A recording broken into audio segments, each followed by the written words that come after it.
Voilà le bruit que ces riverains de la raffinerie de Donges craignent de devoir subir si le choix d'un tracé passant entre le bourg et la raffinerie est confirmé.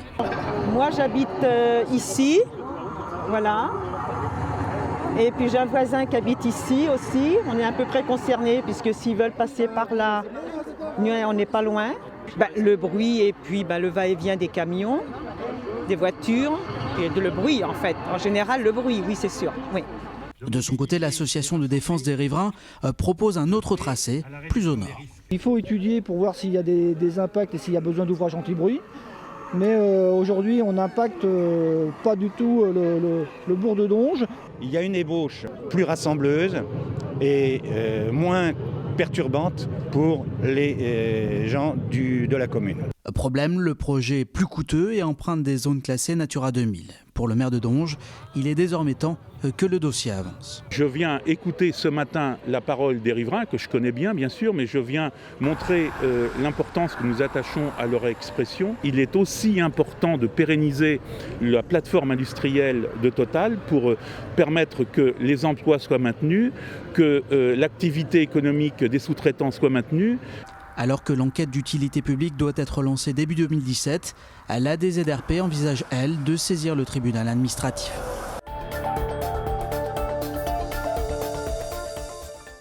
Il est 10h30, la classe est déjà finie pour Noémie.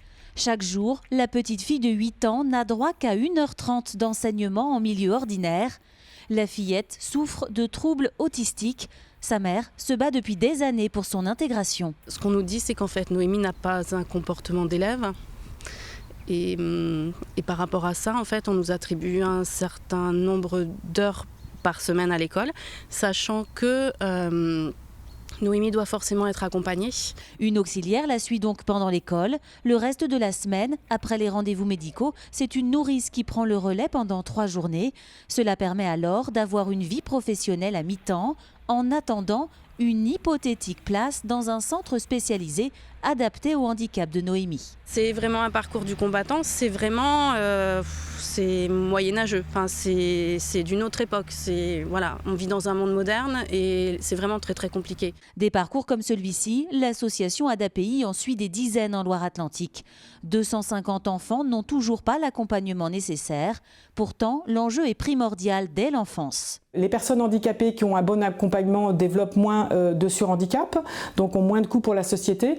Et leurs familles, quand leurs enfants sont bien accompagnés, peuvent continuer leur vie professionnelle et sociale. Donc je pense que pour 1 euro investi, on en récupère 3. L'association réclame une meilleure prise en charge et une meilleure considération des problèmes rencontrés par les familles, qu'il s'agisse d'autisme ou de tout autre handicap.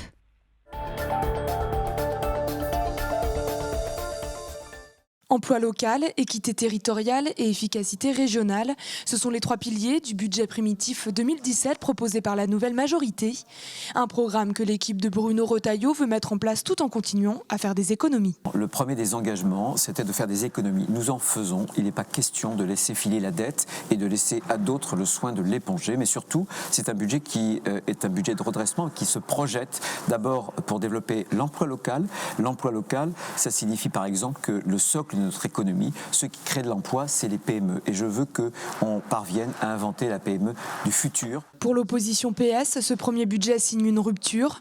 Les élus déplorent notamment la baisse du budget concernant le soutien à la jeunesse, l'éducation et la formation pour les chômeurs. Les montants consacrés aux entreprises, aux chômeurs, aux jeunes baissent de 20% sur 2 ans.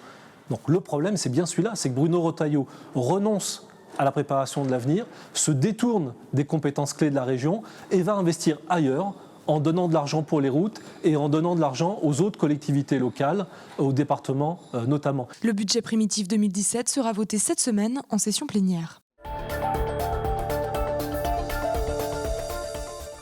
Tous les jours ou presque, Mianco vient d'utiliser l'espace numérique du CCAS.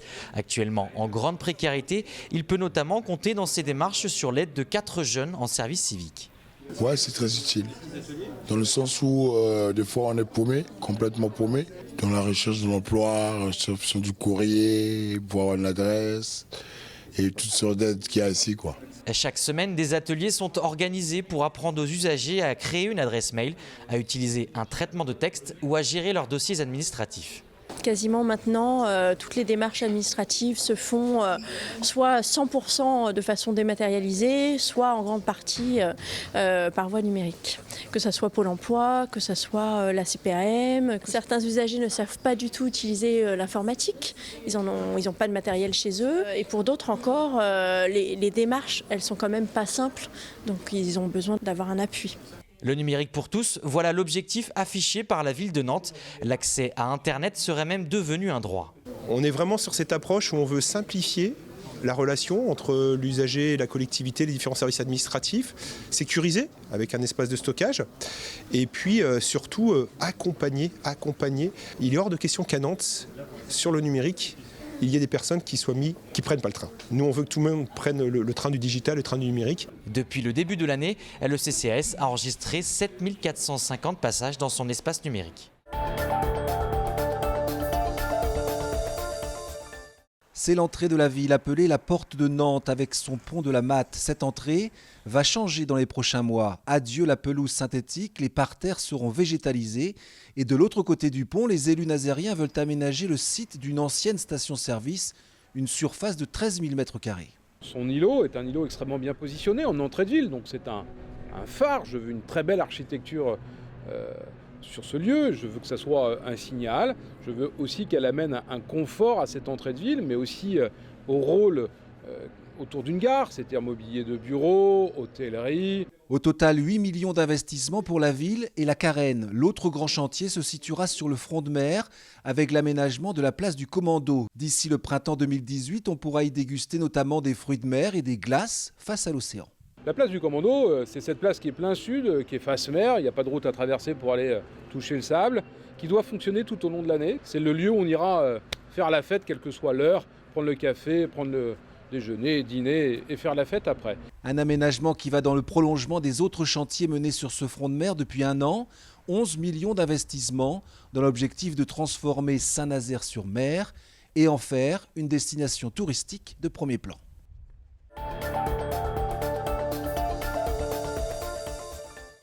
Et si le miroir d'eau devenait un lieu de rendez-vous pour les noctambules? C'est en tout cas une des propositions qui émanent du Conseil de la nuit. Face à la problématique des nuisances subies par les riverains une fois les bars fermés, l'idée de station nocturne a émergé. On propose de mettre à co-construction avec les habitants des stations nocturnes où chacune pourrait se retrouver après la fermeture des bars pour se donner rendez-vous pour rentrer à pied chez soi, pour aller tirer des informations sur la question de l'alcoolisation, donc des espaces de prévention. Ça, l'idée, c'est d'en mettre à des points clés, loin des logements, là où ça n'embêtera personne. Le miroir d'eau, par exemple, le square d'Avier ou les bords de l'air. Autre grande problématique ressortie des discussions, les transports. Là aussi, différentes mesures sont à l'étude pour améliorer le service aux usagers sur des créneaux élargis. La ligne Luciole sera reconfigurée avec les usagers et les habitants courant 2017 pour une mise en fonction 2018. Les trams Joker, l'idée aujourd'hui de ces trams vides qui rentrent dans les dépôts, sur lesquels nous ont alerté les habitants, ces trams seront optimisés pour recevoir du monde et permettre de rentrer plus tard sur certains trajets clés des lignes de tram 2 et 3. Autre proposition qui doit faire l'objet de discussions avec les organisations syndicales, l'harmonisation des horaires de bus et de tram entre le vendredi et le samedi soir.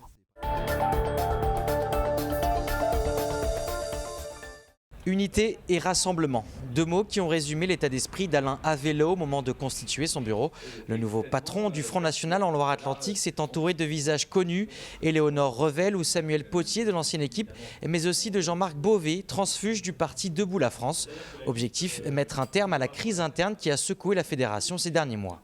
C'est une synthèse d'abord des époques, c'est aussi une synthèse des sensibilités, parce que notre mouvement est riche de ces sensibilités qui peuvent effectivement se différencier sur des questions secondaires, mais qui se réunissent sur les mêmes fondamentaux, particulièrement bien sûr l'amour de la France, l'attachement à la souveraineté de notre pays. C'est aussi un mouvement qui se professionnalise, qui est dans une démarche d'accès aux responsabilités. Donc dans cette mesure-là, il n'est pas étonnant du tout qu'il y ait des ralliements. Il l'assure, la fédération est en ordre de marche et à quelques mois des prochaines échéances électorales, les priorités sont claires. Nous préparons d'ores et déjà les législatives, mais préparer les législatives, c'est évidemment aussi préparer les présidentielles qui donc auront lieu auparavant. Nous avons des candidats qui sont préinvestis dans les 10 circonscriptions de la Loire-Atlantique. Il va y avoir au niveau départemental, au niveau de la fédération, une coordination de ces candidats pour que justement ils remplissent au mieux les objectifs que doit atteindre une campagne. Des candidats qui recevront la visite de Marine Le Pen. La présidente du Front National tiendra un meeting de campagne l'année prochaine dans le département. Depuis le mois de janvier, Pierre-Yves Boudard est l'heureux gérant de la pharmacie de la place Canclos. Et il n'a pas mis longtemps à trouver sa clientèle. Il y a beaucoup de gens qui viennent en voiture. Quand même, j'ai pas mal de clients qui ont des prothèses de hanches, des prothèses de genoux, qui sont amputés des pieds. Pour eux, c'est vrai que le fait de pouvoir se stationner devant la pharmacie, c'est un avantage considérable. Pour eux, c'est un commerce de proximité qui est quand même indispensable. Mais voilà, la mairie prévoit une réorganisation de la place avec notamment la suppression d'une partie des places de stationnement. Un non-sens pour l'association de commerçants et d'habitants qui s'est créée contre le projet. On n'est pas en centre-ville, on n'est pas en hypercentre ici à Canclos. On est dans un quartier.